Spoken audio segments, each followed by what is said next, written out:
Inspector Arjun Rathore को एक अजीब केस मिला था। शहर से दूर एक पुरानी हवेली में एक शख्स की लाश। लोग कहते थे कि उस हवेली में भूतों का साया है और कोई भी वहां जाने की हिम्मत नहीं करता था।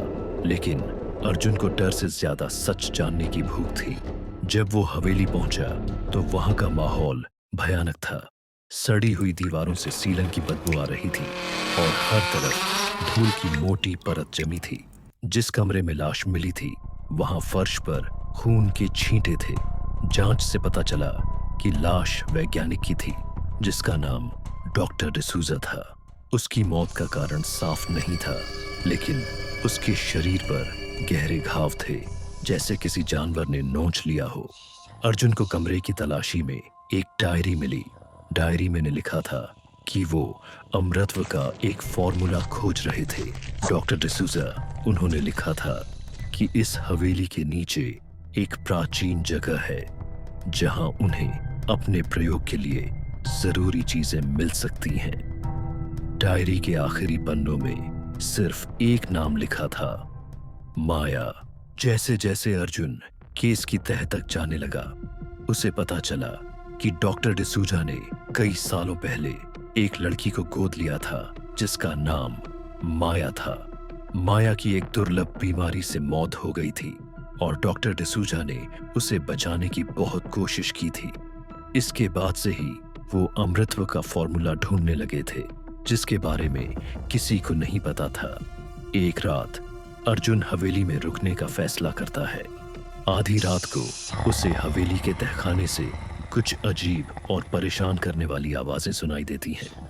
जब वो टॉर्च लेकर नीचे जाता है तो वहां का नजारा देखकर उसकी रूह कांप जाती है। तहखाने में एक लैब थी और बीच में एक टेबल पर एक कंकाल पड़ा था जो माया का था। उस कंकाल से एक अजीब तरह की रोशनी निकल रही थी और हवा में कुछ फुसफुसाहट सुनाई दे रही थी। तभी उसे एक परछाई दिखी जो एक डरावने साए की तरह चारों ओर घूम रही थी। वो परछाई माया की थी, लेकिन एक विकृत रूप में।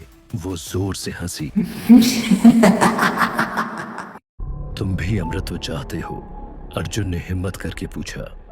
तुम कौन हो? परछाई ने जवाब दिया, मैं माया हूं। डॉक्टर डिसूजा ने मुझे फिर से जिंदा करने की कोशिश की, लेकिन विज्ञान और जादू के मेल ने मुझे एक राक्षस बना दिया। मैं इस हवेली की रक्षक हूं और जो कोई भी मेरे रहस्य को उजागर करने की कोशिश करेगा मैं उसे मार डालूंगी। फिर माया का साया तेजी से अर्जुन की तरफ बढ़ा। उसकी आंखों में खून की प्यास थी।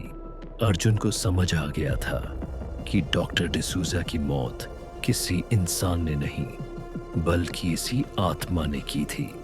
वह डॉक्टर डिसूजा की आखिरी कोशिश थी माया को नियंत्रित करने की, लेकिन वह असफल रहे थे। अर्जुन ने बड़ी मुश्किल से माया से बचकर निकलने की कोशिश की।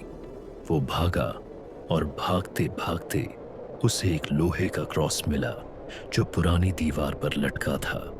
उसने वो क्रॉस उठाया और माया की तरफ बढ़ा।